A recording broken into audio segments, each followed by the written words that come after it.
Welcome back to Lucia's drawing room. Before we begin, drop a comment and tell me where you're watching from tonight. And if you haven't already, hit subscribe. Now settle in and let's begin. The storm came in sideways off the moor, the kind that bent the gorse flat and turned the mud to soup. And Isobel Fenn was out in it with her hands wrapped in a stolen mare's mane, whispering nonsense into a torn ear because nonsense was the only thing that worked when an animal was this far past reason. Easy, she said, though the word meant nothing to a horse. It was the sound of it. Oh, unhurried. A sound that said, I am not afraid of you, so you needn't be afraid of me, even when it was a lie, even when her own heart was going like a smith's hammer. Behind her, lanterns bobbed along the ridge. 4 of them. Maybe 5. Isobel. Her father's voice cracked through the rain, and there was a wrongness in it she'd never heard before. Not once in 19 years of watching him talk his way out of every ditch he ever dug for himself. Silas Fenn had a silver tongue and quick hands and a talent, God help them both, for taking horses that did not belong to him. Tonight the talent had run out. Go, he said. Take her and go, and don't you look back at me, do you hear? I'm not leaving you on this hill. You are. He caught her wrist hard enough to bruise, hard enough that she understood finally this was not one of his games. There's a paper in the tin box under the hearthstone. Your mother's paper. She made me swear I'd never show it you unless it came to this, and it's come to this, so you go home, you get that paper, and you run to your Aunt Prue in Whitby, and you do not stop for me. I was never worth stopping for. The lanterns were closer now. Close enough to see the shapes of men behind them, and the long dark line of a magistrate's coat. Papa. Your mother wasn't who you think she was, he said fast, the rain running off his nose, his chin, his ruined coat. She wasn't a farm girl I charmed out of Whitby Market. She was gentry, Isobel. Real gentry, and she gave it up for me, and she'd have hated what I made of you if she'd lived to see it. So you go and be what she was, and you don't waste one more hour on a horse thief's daughter's name. She never got the chance to ask him what he meant. The lanterns closed the last of the distance, and someone was shouting thief and hold there, and her father shoved her toward the dark, toward the mare, toward the only mercy he had left to give her, and she went because his eyes told her that if she stayed, whatever happened next would be worse for watching it. She rode until the moor gave way to hedgerow and did not stop crying until well past both. 3 weeks. That was how long it took for the world to turn itself entirely upside down.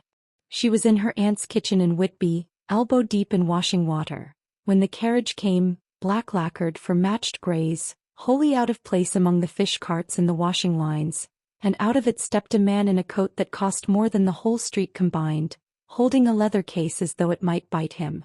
Miss Isobel Fenn? He said it like a question he already knew the answer to. Depends who's asking. Mr. Aldous Prynne of Prynne and Wexley, solicitors to the estate of the late Earl of Marchmain. He opened the case with the particular care of a man who had rehearsed this moment in a looking-glass. Your mother, madam, was born Lady Cecilia Marchmain, only surviving heir to the earldom, until her disinheritance for a marriage her family did not sanction.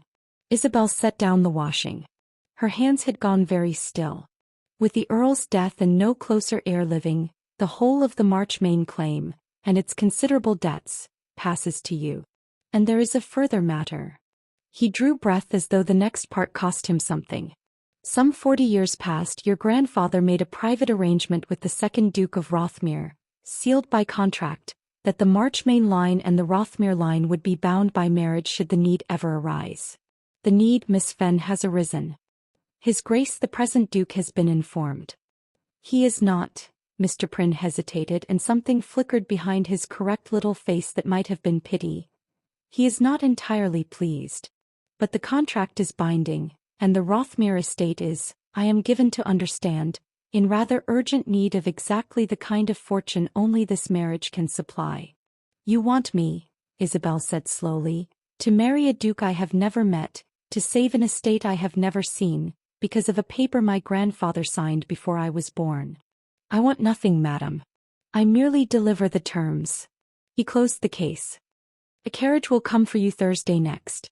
I would advise you pack warmly. Rothmere Hall is said to be a cold house.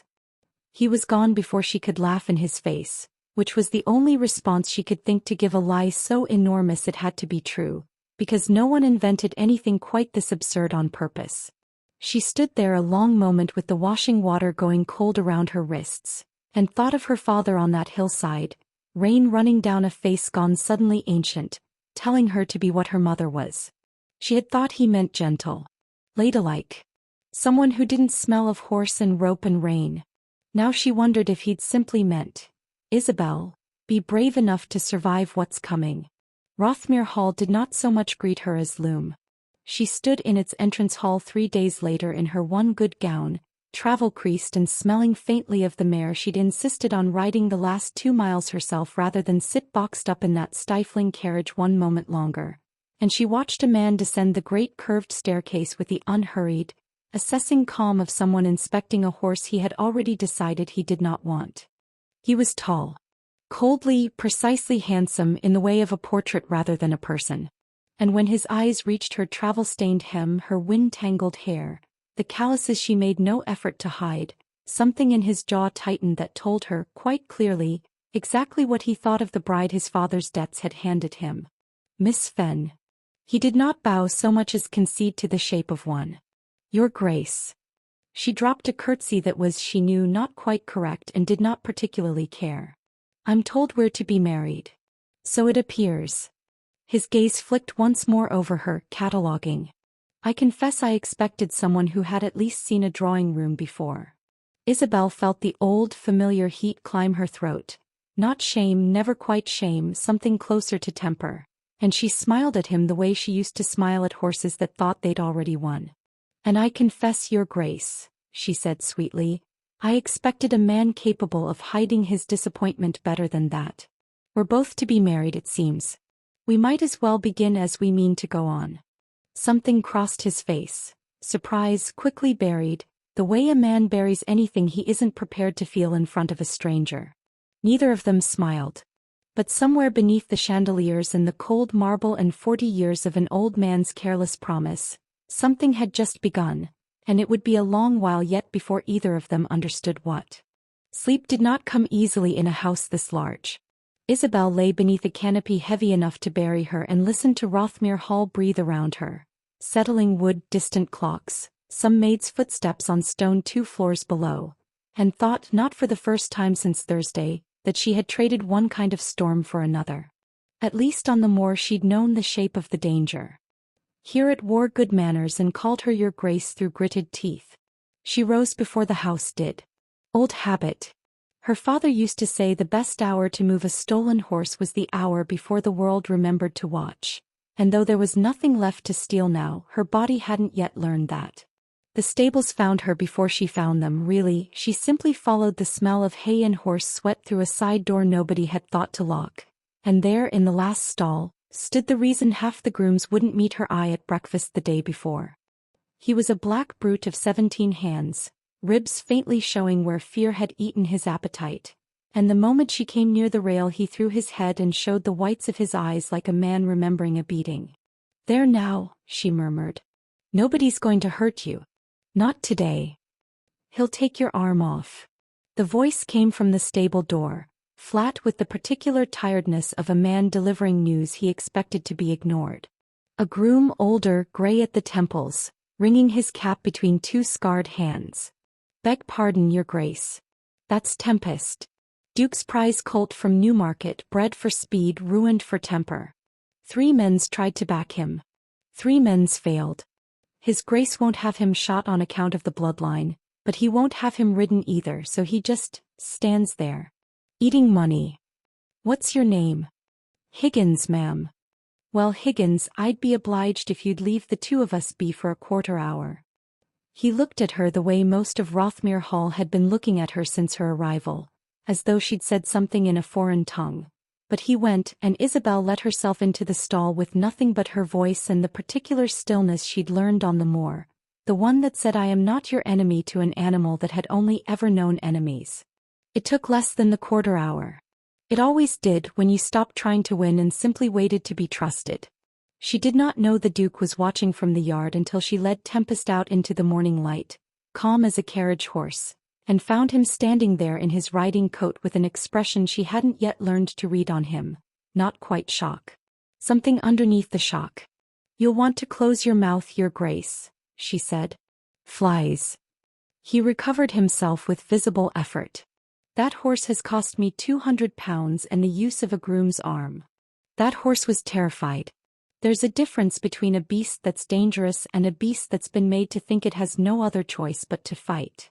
She stroked Tempest's nose and the animal astonishingly leaned into her palm. Someone broke him wrong. Backed him too hard, too young, likely beat him for shying. You don't fix that with a whip. You fix it with patience, which I gather isn't much in fashion in this house. And you learn this where, precisely? I was given to understand your education was somewhat. He searched for a word that wouldn't be quite an insult and didn't quite find one. Irregular. I learned it moving other men's horses in the dark so quietly the men who owned them never woke, Your Grace. She said it plainly, watching his face for the flinch. Came small but unmistakable. My father was a horse thief.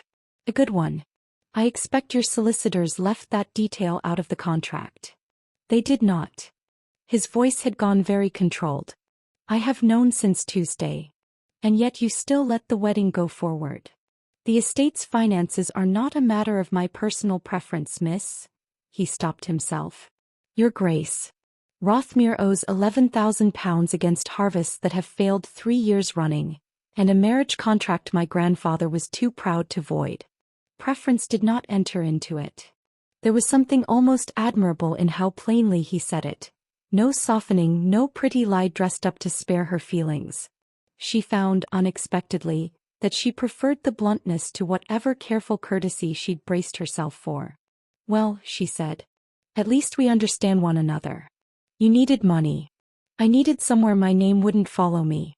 Neither of us is here for love, Your Grace, so we might as well stop pretending otherwise at every turn." Something flickered across his face again, that same buried thing from the staircase. But before he could answer, a bell rang out from the house, urgent and wrong for the hour, and Higgins came running across the yard with his cap already off. "Your Grace, it's Mrs. Aldridge, the housekeeper. She's found the steward's ledgers don't add. She says there's money gone missing from the tenant accounts, near £200 of it, and she don't know how long it's been going on." The Duke's jaw set into something granite hard. "Bring Mr. Sutcliffe to my study. Now." He turned to go, then paused and looked back at Isobel with an expression she couldn't quite name. Not quite gratitude, not quite anything so soft, before the correct, cold mask slid back into place. "Your Grace." She caught his sleeve before she'd fully decided to. "Let me come. This is not a stable matter, no. But you said yourself the finances are urgent, and I have spent 19 years learning to smell a man who's lying about money. It's rather my particular gift." She held his gaze, chin up, daring him to send her back to needlework and silence. "Or you can go in there alone and hope your steward isn't cleverer than your solicitors." For a long moment neither of them moved, the morning cold between them, Tempest shifting restlessly at her shoulder as though he too were waiting on the answer. "Very well," the Duke said at last, and something in his voice had shifted. Not warmth, not yet, but the first crack in a very old wall. "Don't make me regret it." "I make no promises, Your Grace," she said, already walking. "I never have."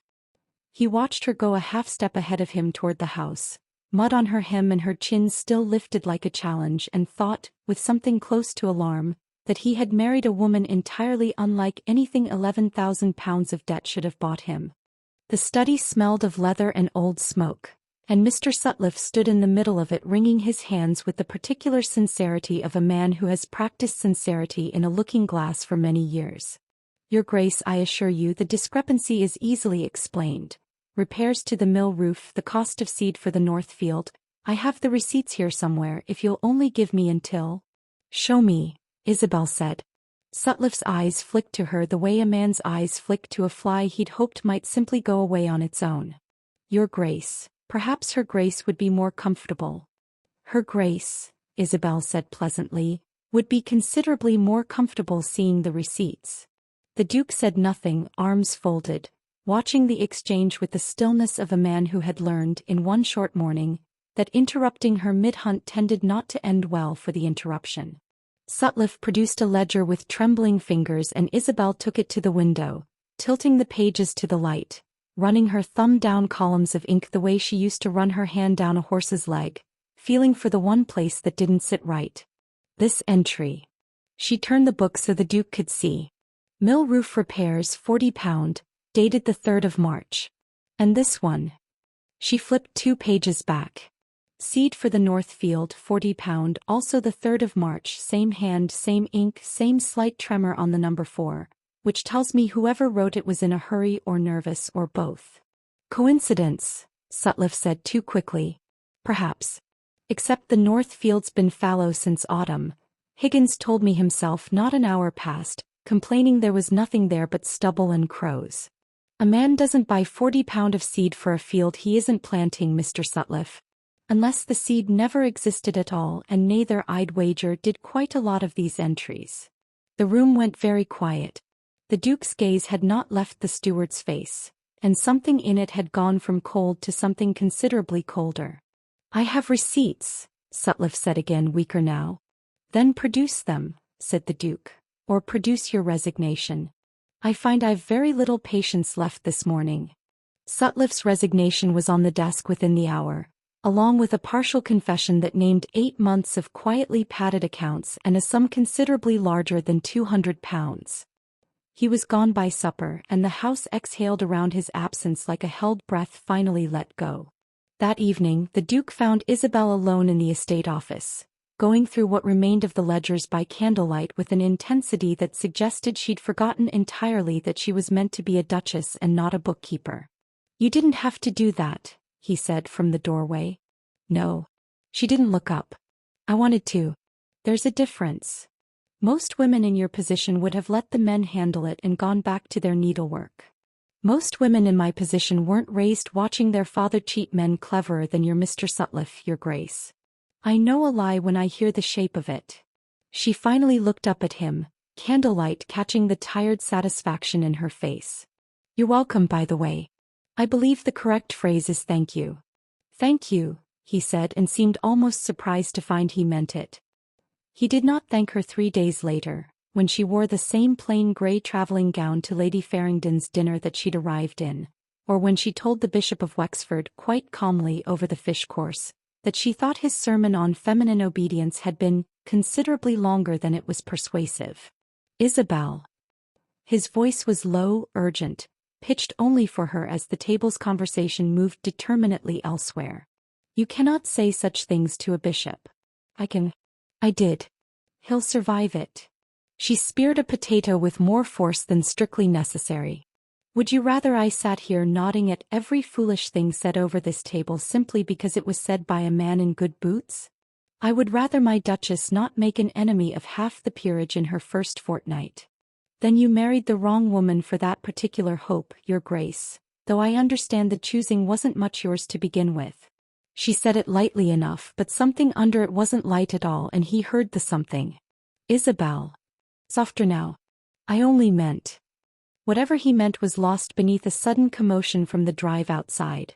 A scream, the scream of a woman, then the unmistakable thunder of hooves gone wrong. A carriage horse bolted and dragging its rig sideways across the gravel with the child's nurse still half inside it, clinging to the door as it swung. Isobel was out of her chair and through the front doors before anyone else at that table had fully understood what the sound meant. She caught the leader's bridle at a dead run, was dragged a full 6 yards over gravel that tore her palms raw and did not let go, talked the animal down the way she talked down Tempest, low and unhurried even as her own heart hammered fit to break her ribs, until the great sweating horse finally stood trembling, and let her stroke its nose with hands that would not stop shaking until long after the danger had passed. The Duke reached her a moment later, breathless, his cravat askew, every ounce of ducal composure gone clean out of him. You could have been killed. His hands found her shoulders, gripping harder than he seemed to realize, and there was something raw in his face she had not seen there before. Not disapproval this time. Fear. Plain, unguarded fear. Isobel, you could have. But I wasn't. Her palms stung where the gravel had opened them, and she was suddenly, acutely aware of how close he stood, of his hands still gripping her shoulders as though he could not quite bring himself to let go, of his breath still unsteady from running. "Don't," he said low, "do that to me again. I didn't do it to you." But her voice had gone quieter too, and neither of them stepped back, and for one long suspended moment, with the horses still stamping and the guests spilling out onto the drive behind them, it seemed entirely possible that he might close the last small distance between them and kiss her right there in front of half the London peerage. He didn't. He let her go abruptly and stepped back and cleared his throat and became once more the correct and coolly composed Duke of Rothmere. But his hands, she noticed, were not quite steady as he offered her his arm to lead her back inside, and neither, if she was honest with herself, were hers. The gravel wound had scabbed over by the following week, but something else had opened in its place. A quietness between them that wasn't quite peace and wasn't quite war either, something new and unnamed that neither of them seemed willing to look at too directly. He started finding reasons to be near the stables. He would never have admitted it that way. He told himself it was oversight. A duke ought to know the state of his own horses, his own accounts, his own household. But Higgins had started grinning into his cap whenever his grace wandered down before breakfast with some flimsy excuse about the drainage in the east paddock. And even Isobel, who was not in the habit of noticing men who noticed her, had begun to notice. "You've no earthly interest in drainage," she told him one grey morning, not looking up from the colt's foreleg she was wrapping. "I have every interest in drainage. Rothmere loses good pasture to flooding every spring." "Rothmere," she said, "has lost no pasture to flooding since the day I arrived, and you've been down here 6 mornings running." She straightened, wiping her hands on her apron, and studied him with the same frank, assessing look she gave a horse she was deciding whether to trust. "You could simply say you wanted to see me, Your Grace. It wouldn't cost you anything. Wouldn't it?" His voice had an edge to it she was learning to recognize. Not anger, never quite anger with him, but the particular strain of a man holding something in check. "I am the Duke of Rothmere. I have spent my whole life being told what I am permitted to want, and a horse thief's daughter with mud on her boots was never meant to feature on that list. It should have stung. Once it might have. But there was something in the way he said it. Not cruelty but confession, the words dragged out of him against his own better judgment, that made her set the wrapping aside entirely and cross the straw between them. "And do you," she said quiet now, "want me on that list?" He did not answer with words. He answered by closing the last of the distance she'd left open, his hand coming up to her jaw with a care that seemed almost to surprise him, as though he hadn't quite decided to do it until it was already done, and for one long breath neither of them moved, his thumb tracing the line of her cheekbone, his eyes searching hers for the no he half expected and did not find. "Isobel." Her name low, rough at the edges. "Tell me to stop." "I won't," she whispered, "waste my breath on a lie." He kissed her then, slow at first, careful, as though she were something that might startle and bolt if he moved too fast, and she felt the whole cold, correct Duke of Rothmere come undone against her mouth, his hand sliding from her jaw into her hair, her own fingers curling into the front of his coat to keep the ground from tilting entirely out from under her. It was not the kiss of two people fulfilling a contract. It was the kiss of two people who had been quietly, stubbornly falling for weeks and had finally run out of reasons to pretend otherwise. Somewhere behind them, Tempest snorted and stamped, and they broke apart, breathless, faintly ridiculous, laughing despite themselves at being caught out by a horse. "Well," Isobel managed, "that's rather ruined the drainage excuse for future mornings." "I find," he said, still not quite letting go of her hand, "I no longer require an excuse." The letter came 3 days later, and it ruined everything the kiss had begun to build. It arrived by the evening post, addressed to the Duke in a careful, spidery hand, and Isobel watched his face change as he read it. The warmth she'd only just learned to look for draining out of him line by line until what remained was the cold, correct stranger she'd met on that first staircase. "What is it?" "A letter." He folded it with hands gone stiff. "From a Mr. Aldous Prynne. It seems there is a question raised by certain interested parties as to whether your grandfather's marriage contract was ever legally sound to begin with, given that your mother's disinheritance may render the whole Marchmain claim and therefore our marriage void. The floor seemed to tilt beneath her. Void. There are men in London, he said carefully, who would very much like this marriage undone. My cousin Rafferty foremost among them, who stands to inherit Rothmere entire should I die without a lawful wife and no legitimate contract binding me to one. He would not quite meet her eyes. They are contesting it, Isobel. Formally. There will be a hearing. And if they win? Then you are not my Duchess. You are Miss Finnegan, a horse thief's daughter with no name of her own, and I am obligated to marry elsewhere before the estate's creditors descend entirely. He said it flatly, the way he'd once told her the estate owed £11,000. Bare fact, offered without softening, but she saw now what that bluntness cost him, saw the muscle working in his jaw, and understood that he was as frightened as she was and simply did not know how to say so. Then we fight it, she said. It is not so simple as fighting, Isobel. These men have solicitors, precedent, 100 years of law built to favor exactly their sort of claim over exactly your sort of birth. Then we find better solicitors. Or better proof. Or, she stopped, something cold and clear settling over her the way it did when she was working a frightened horse and needed, above all else, to stop feeling and start thinking. My father said there was a paper. Under the hearthstone at our old cottage on the moor. My mother's paper. The one that proved who she truly was before she ever met him. I never went back for it. I ran the night they took him and I never went back. The Duke looked at her for a long moment, something fierce and unfamiliar moving behind his careful eyes. Then we go back, he said. Together.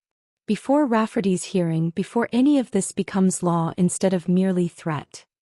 He took her hand and this time there was nothing careful in it at all. I did not marry you for the paper, Isobel. I did not, in the end, marry you for the £11,000 either, whatever I told myself in that first week. I am not about to lose you to one now. Outside, the wind was picking up, the same restless wind that had once driven her across a storming moor with her father's voice ringing in her ears. She had run from that storm once already. This time she thought she would ride straight into it. They rode north together, just the two of them and 2 hired horses, because a duke's grand carriage would have drawn eyes they could not afford, and Isobel found there was something almost unbearably tender in watching Rothmere, cold, correct, precisely handsome Rothmere, sit a saddle badly and refuse absolutely to admit it hurt him. You're listing to the left, she told him on the second morning, when the moor had gone from green to grey to the bare bones of heather and stone she remembered. I am not listing. I am adjusting my seat. You're listing, your grace, and if you fall off that horse in front of me I shall never let you forget it as long as we both shall live. How reassuring to know my wife's devotion has limits. My devotion, she said, and the word came out easier than she expected, easier than it had any right to after only a fortnight of knowing what it meant, has no limits at all. My patience for bad horsemanship, however, is considerably narrower. He laughed. A real laugh, rough and startled out of him, the kind she'd learned to treasure precisely because it came so rarely and cost him so much of his careful composure to give, and for a moment the fear that had ridden with them the whole way north went quiet. It did not stay quiet long. The cottage, when they reached it near dusk, stood exactly as she remembered and nothing like it. Smaller somehow, the roof half fallen in, nettles grown thick across the threshold where her mother had once kept a garden. Isobel stood in the doorway a long moment before she could make herself go in. You needn't do this alone, he said behind her. I know. She reached back and found his hand without looking, and that was answer enough. Together they went in. The hearthstone came up easier than she'd feared, loosened by years of damp, and beneath it, wrapped in oiled cloth gone soft with age, lay a small tin box exactly where her father had said it would be. Her hands shook opening it. Inside, a marriage certificate, her mother's careful signature beside her father's rougher one, and a letter, folded and sealed, addressed in a hand Isobel had not seen since she was a child. My darling girl, it began, if you are reading this, then the world has finally caught up to the lie your father and I told to keep you safe. She read it through twice before she could speak. Her mother had not simply run off with a horse thief for love, as the world assumed and as her father in his shame had let it be believed. She had been driven out, disinherited not for marrying beneath her station, but for refusing a match her own father had arranged with a man twice her age and cruel besides, a man named in her mother's careful hand Josiah Rafferty. Rafferty, Isobel said aloud and felt something click into place like a lock finding its key. Your cousin, is he? His grandfather, the Duke said slowly, reading over her shoulder, his voice gone strange, was the very man my mother refused to name. All those years the family whispered about the Marchmain scandal. Isobel, this isn't merely proof your mother's claim was sound. This is proof the Rafferty line has been hunting to bury this exact truth for 40 years.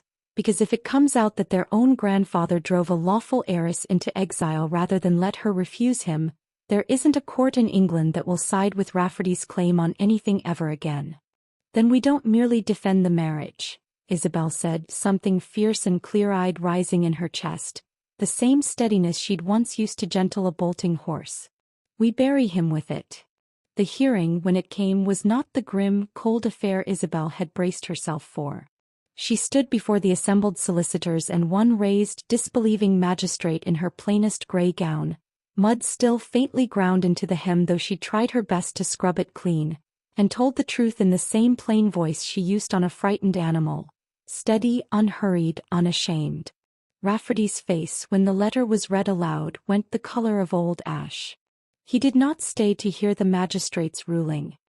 He was gone from the room and shortly after from London society altogether, the scandal of his grandfather's cruelty spreading through the drawing-rooms of the city faster than any of Isobel's plain speaking ever had, until the name Rafferty was spoken only behind gloved hands and careful pity.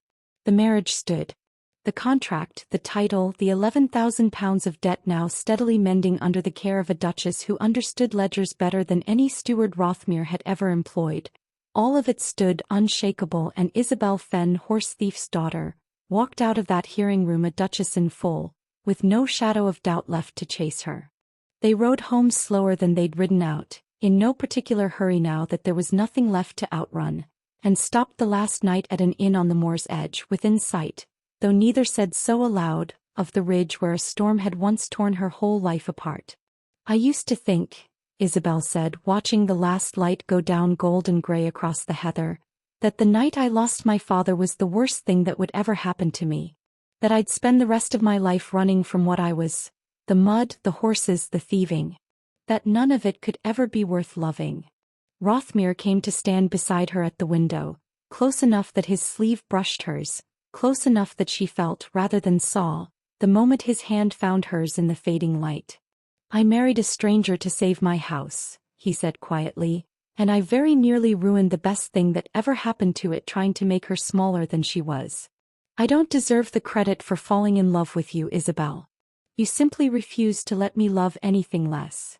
She turned into him then, and this time when he kissed her there was no storm chasing them, no hearing to fear, no cousin's cold ambition waiting in the wings, only the quiet and the last of the light, and his hand coming up soft against her jaw as though she were something rare he still could not quite believe he was permitted to keep. For what it's worth, she murmured against his mouth, smiling despite herself. Your Grace, I believe you've finally learned to sit a horse properly too. Don't push your luck, Duchess. Outside, the wind moved gentle across the moor, none of the old violence left in it. Only the sound of home, calling her back to a life she had never once thought to want, and had somehow, against every reasonable expectation, ridden straight into anyway. Thank you so much for spending this evening with us here in Lucia's drawing room. If Isobel and her Duke stole a little piece of your heart tonight, do let us know in the comments and don't forget to subscribe so you never miss the next tale waiting to be told by candlelight. Until next time, dear reader, sleep well and dream Victorian.